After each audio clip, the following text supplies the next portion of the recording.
ഞങ്ങൾ മലയുടെ അടിവാരത്താണ് താമസം. ഒരു 2014-15 ആ സമയമായി കഴിഞ്ഞപ്പോഴത്തേക്കും വൈഫിൻ്റെ മൂക്കിൻ്റെ ഇവിടെ ഒരു കുരു വന്നു.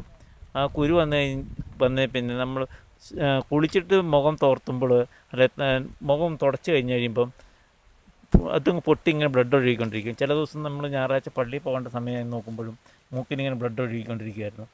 അത് നിൽക്കുന്നില്ല. ഞങ്ങളിവിടെയുള്ള ചെറിയ ചെറിയ ആശുപത്രിയൊക്കെ പോയി നോക്കി, നിൽക്കുന്നില്ല. പിന്നെ ഞങ്ങൾ മണ്ണാർക്കാട് ഒരു ENT ഡോക്ടറെ പോയി കണ്ടു. അപ്പോൾ ഡോക്ടർ പറഞ്ഞു അത് ഓപ്പറേഷൻ ചെയ്യണമെന്ന് പറഞ്ഞു. ഓപ്പറേഷൻ ചെയ്യണമെന്ന് പറഞ്ഞ് ഞങ്ങൾ ഡേറ്റൊക്കെ എടുത്തു. അത് കഴിഞ്ഞ് ബ്ലഡെല്ലാം ടെസ്റ്റിന് കൊടുത്തിട്ട് പോകുന്നു. ഞങ്ങൾ ഇവിടെ വന്നിട്ട് ഞങ്ങൾക്ക് മനസ്സിനൊരു ഭയങ്കര ടെൻഷൻ മാതിരി. ഞങ്ങൾ നേരെ അന്ന് ഞങ്ങളുടെ ഇടവകാരി ബിജു പ്ലാത്തോട്ടിൽ അച്ഛൻ ആയിരുന്നു.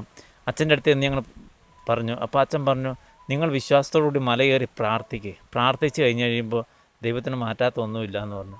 ഞങ്ങൾ അന്ന് തുടങ്ങി താഴേന്ന് മല കയറി പ്രാർത്ഥിച്ച് ഒരു 10-15 ദിവസം കഴിഞ്ഞപ്പോഴത്തേക്കും ചെറിയൊരു മാറ്റം വന്നു തുടങ്ങി. ഞങ്ങൾ മല കയറി പ്രാർത്ഥിച്ച് താഴെ അടിവാരത്തെത്തി കഴിയുമ്പോൾ മാതാവിൻ്റെ എണ്ണയുണ്ട്. ആ എണ്ണ ഇങ്ങനെ കുരുവലിങ്ങനെ എന്നും തൂത്ത് കൊടുക്കുമായിരുന്നു. ഒരു 15 ദിവസം കഴിഞ്ഞപ്പോഴത്തേക്കും ഒരു മാറ്റം വന്നു. ഒരു മാസത്തോളമൊക്കെ ആയി കഴിഞ്ഞപ്പോഴത്തേക്കും കംപ്ലീറ്റ് ആ കുരുവെന്ന് പറഞ്ഞാൽ അവിടെ കാണാനില്ല. ഞങ്ങളുടെ ജീവിതത്തിൽ ഞങ്ങൾക്ക് ഒത്തിരി ഭയങ്കര അനുഭവമാണത്. തീർച്ചയായിട്ടും വലിയൊരു അനുഗ്രഹം ദൈവം തന്നു. അനുഗ്രഹം ലഭിച്ച ആളുണ്ട്. പറയും സന്തോഷം. ഇത്ര വലിയ അനുഗ്രഹം ലഭിച്ചതിന് ഒരുപാട് അനുഗ്രഹങ്ങൾ തന്നിട്ടുണ്ട്. വലിയൊരു ബുദ്ധിമുട്ടായിരുന്നു, അല്ലെങ്കിൽ ആ സമയത്ത് എന്തായിരുന്നു മനസ്സിലൂടെ? ഇതൊരിക്കലും മാറിപ്പോവില്ല, അല്ലെങ്കിൽ ഓപ്പറേഷൻ വലിയ ബുദ്ധിമുട്ടാണ്, ആ സമയത്തൊക്കെ മനസ്സിലൂടെ കടന്നുപോയ? നമുക്ക് ഭയങ്കര ടെൻഷനായിരുന്നു. ഓപ്പറേഷൻ എന്ന് പറയുന്നത് നമുക്ക് പേടിയാവുമല്ലോ. അങ്ങനെ നമ്മൾ മൗലാനയിൽ ഡേറ്റ് വരെ എടുത്തു. എന്നിട്ട് വന്ന് കരഞ്ഞ് പ്രാർത്ഥിച്ചു. അങ്ങനെ മാറി. പിന്നെ ചെന്ന് ടെസ്റ്റ് ചെയ്തപ്പോൾ ഒരു കുഴപ്പമില്ല. കുരു അങ്ങനെ ഇല്ല. കുരു ഉണങ്ങി പോയിരിക്കുന്നു.